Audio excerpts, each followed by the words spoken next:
Welcome back to Trots TV. It's time for 6 Things We've Learned, and Robbie Morris is with me again. Robbie, thanks for your time. No, thank you. It's been a big week in harness racing. Not only did we have the running of the New Zealand Cup, but some sad news with the retirement of I'm the Mighty Quinn after an injury, a horse that has been so good for so long. And I thought we'd discuss some things that we learned about Quinny during his racing career.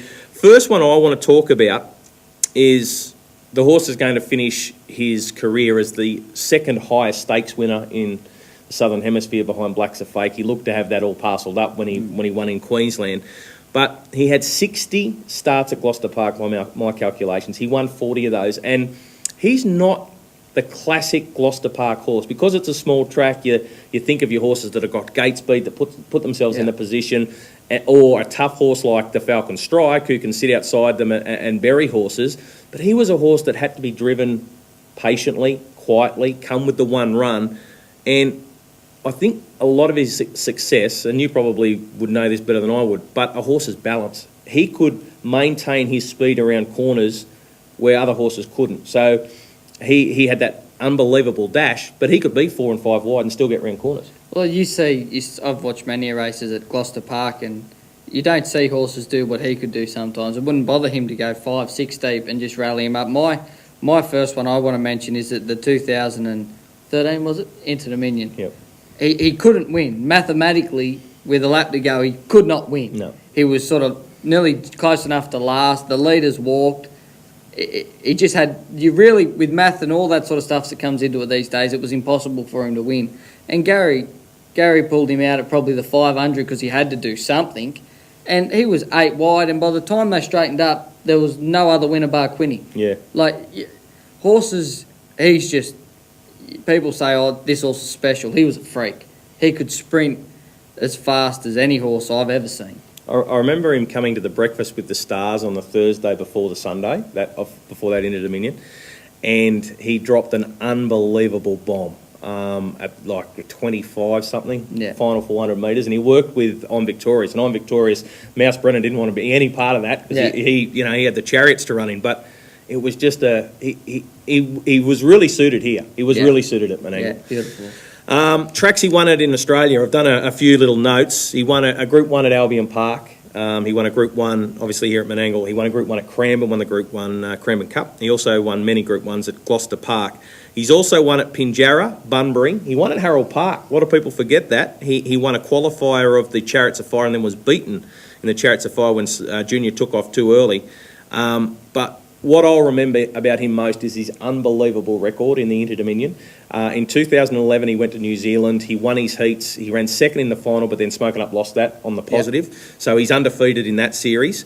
He then raced in the Perth Inter-Dominion series, went through that undefeated, won all these heats, won the final. And then in 2013, he won his heat at Gloucester Park, come over and won the final. So his record in Inter-Dominion racing, he retires as undefeated in 3 series. That's huge. Yeah, he doesn't get beat. The other thing I want to point out is Grand Circuit horses, your Blacks are Fakes, your Smoking Ups, your Falcon Strikes, for instance, they could always do some work. But for a horse to win that many Group 1s in that many states was just unbelievable, because races, more times than not, when you're a sit sprint horse, aren't run to suit you. And he could come and make super horses look second rate. Like, they could walk up front and it wouldn't matter to him if he was last at Gloucester Park, last at Menangle, or anywhere. He's just, for a horse to have to be driven that way all the time and be able to beat the likes of Smoking Up and the really good horses, it's a credit to him, because no horse, I don't think, could have the record like that other than Quinny. I think my final point, one of the biggest, most important parts of his success, or there's probably 2 main ingredients. One's his driver, one's his trainer. But I think Gary Hall Sr., fantastic bloke, obviously very talented trainer. What he can do with a horse is unbelievable. But the way he handled the public, the pressure, the media, fantastic. You could ring him at any stage.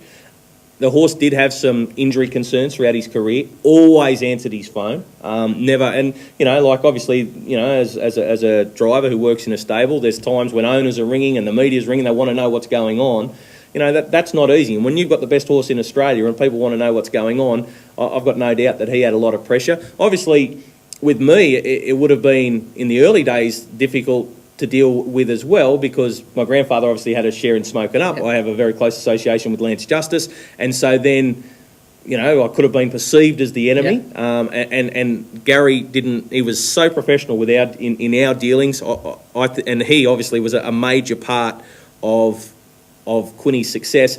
And I spent a bit of time with him during his last run in Brisbane with Gary Hall Senior, and he wasn't worried about anything but the horse letting people down, because that was what he felt, the pressure of turning up at a race. I've got all of these people turning up to watch Albion Park racing tonight. I just don't want my horse to let him down. Like, he was, senior monitor, you'll think, just throw that away, I don't really care. Yeah. But he just wanted the horse to perform.